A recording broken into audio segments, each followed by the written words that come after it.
How often have you talked about killing someone? Oh, Lord. No, seriously.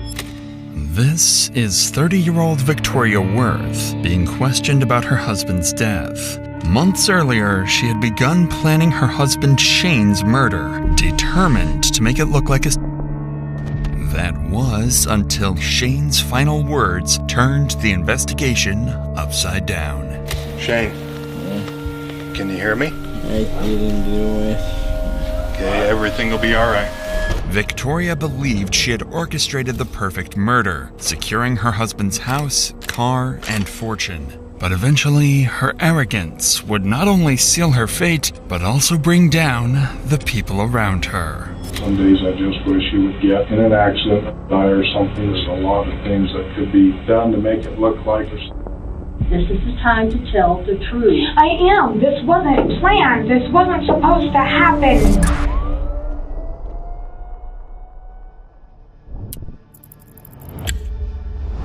At around 2:30 a.m. on September 26th, police in Minersville, Utah received a call from a resident who reported hearing a gunshot inside his garage. Corporal Cox quickly rushed to the scene, unaware that he was stepping into a carefully staged murder.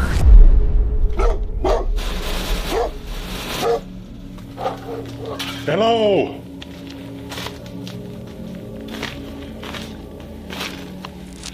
Beaver 6, go ahead and send medical in. We're in the garage. All right, man, I got some help coming for you. Got one maybe through and through braid. Okay. Through the chest, so we're gonna have to expedite some things here. One through and through in the chest.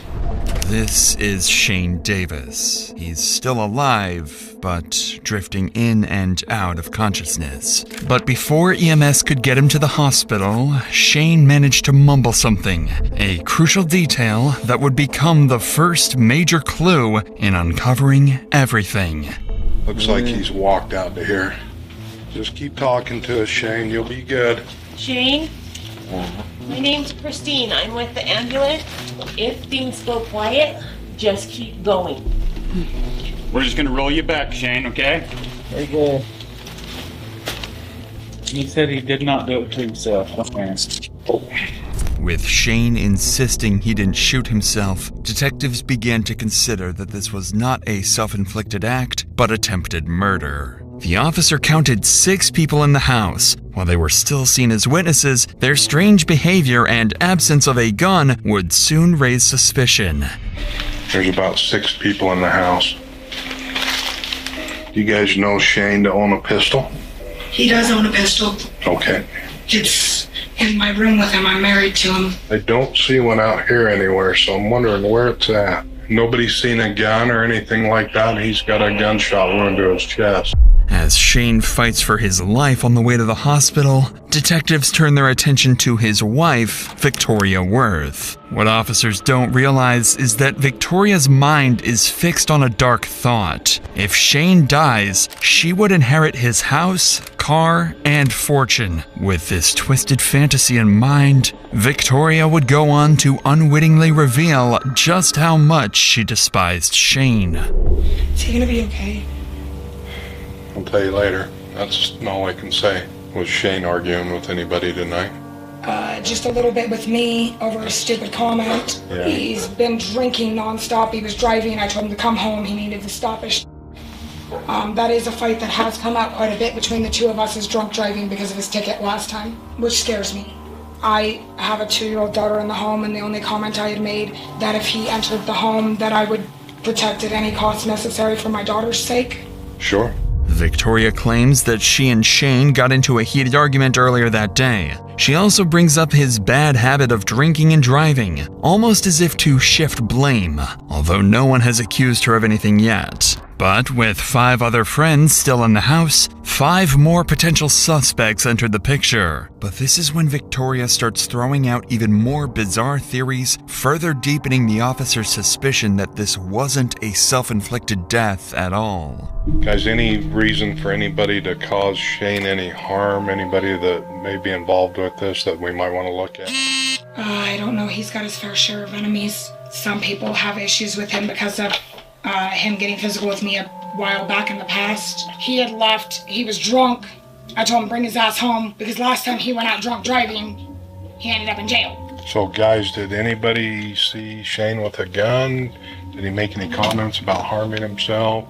I don't know. He's been drinking, and when he gets drunk, he gets kind of dumb. When he gets to drinking, he doesn't always make the smartest decisions. He has been going through a lot lately. Did anybody see Shane with the gun? Brandon, you discovered him? I discovered him originally.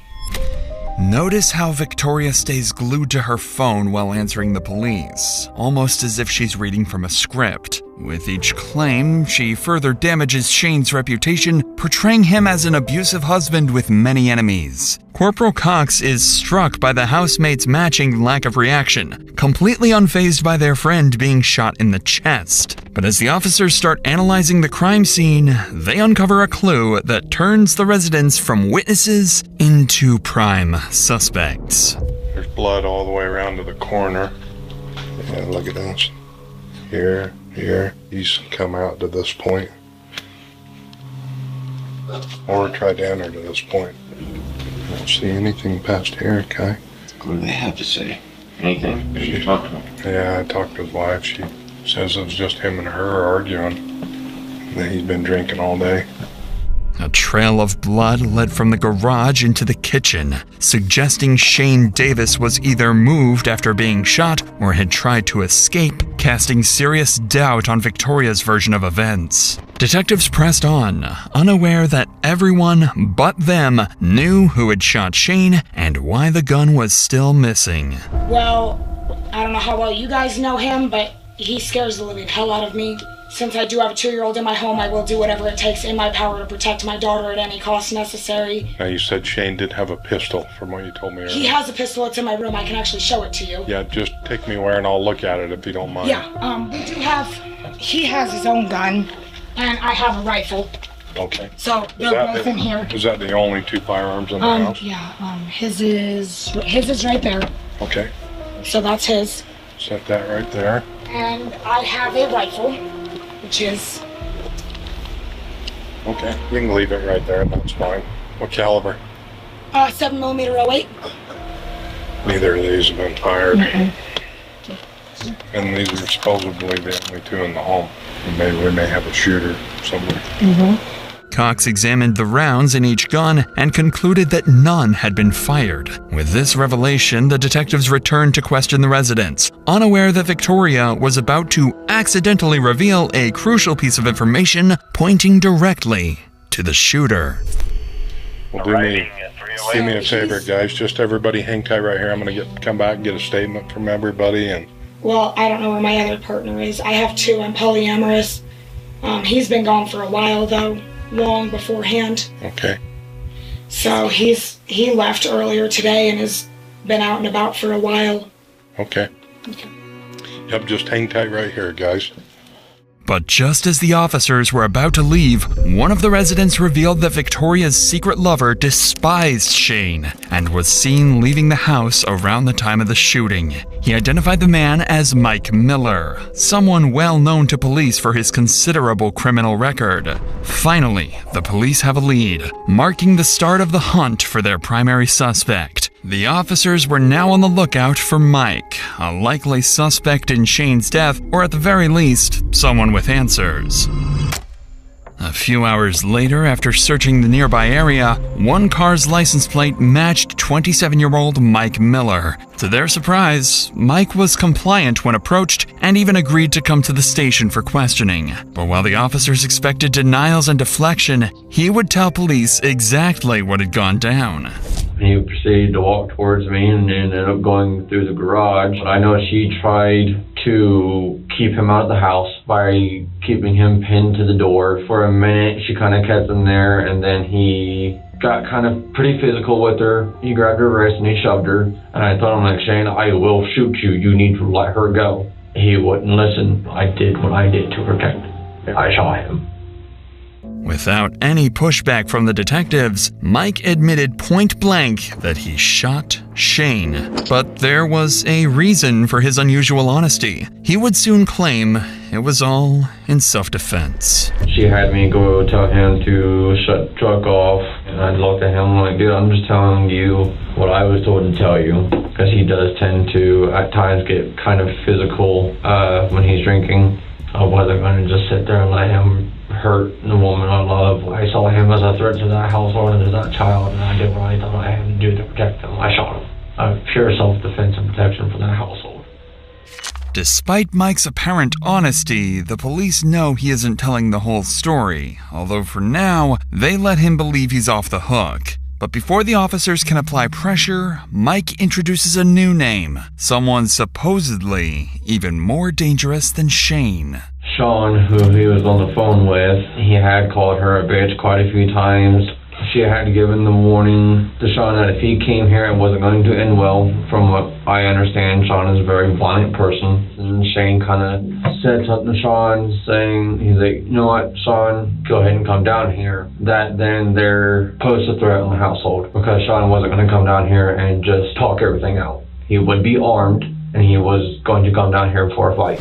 According to Mike, Sean was a friend of Shane's who was moments away from arriving at the house, armed and ready for a fight. But since Mike had spent 5 hours on the run after the shooting, it's possible Victoria instructed him to tell the police this story and perhaps even to claim self-defense. However, Mike's self-defense argument was far weaker than he realized, and the detectives began pressing him on it.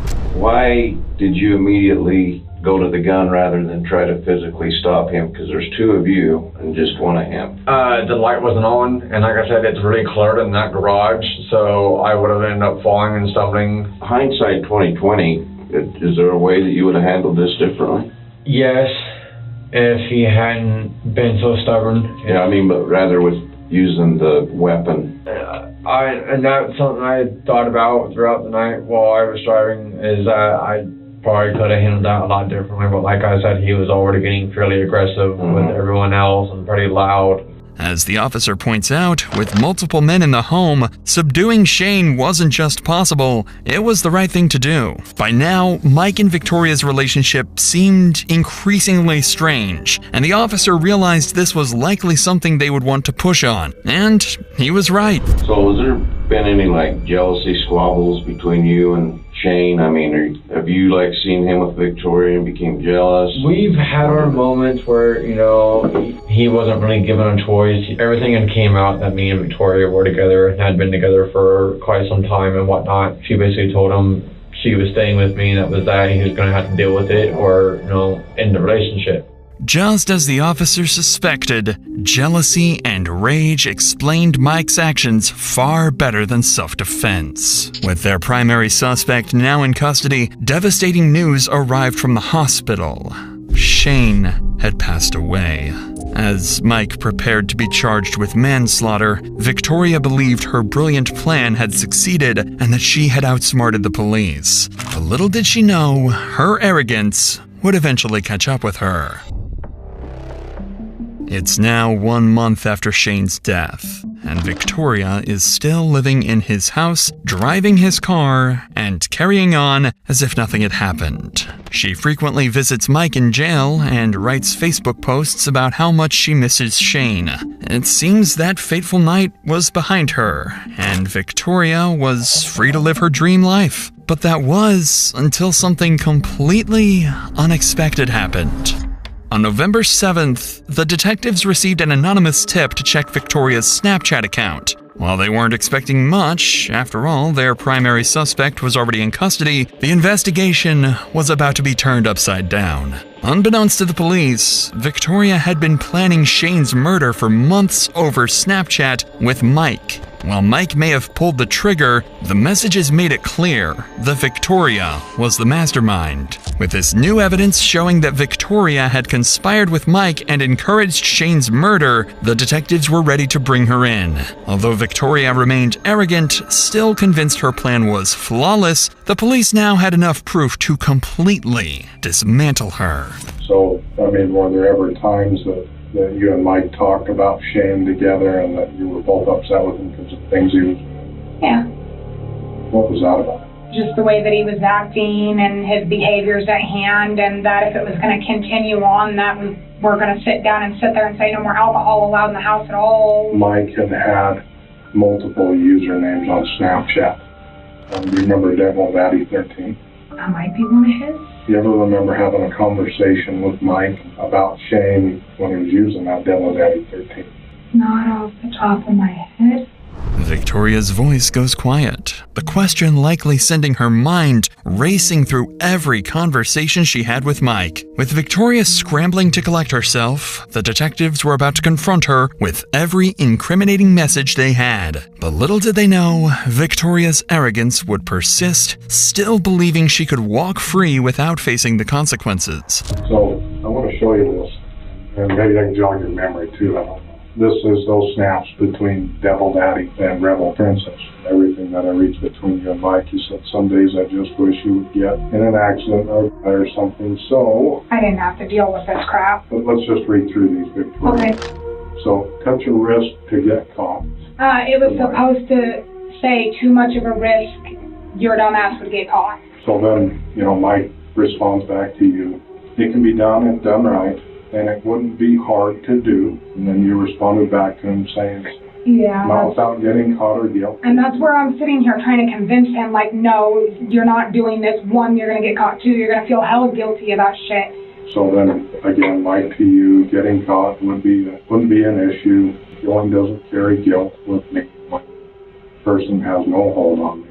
Mike reports back to you there's a lot of things that could be done to make it look like natural causes based off his depression and all that's going through his head.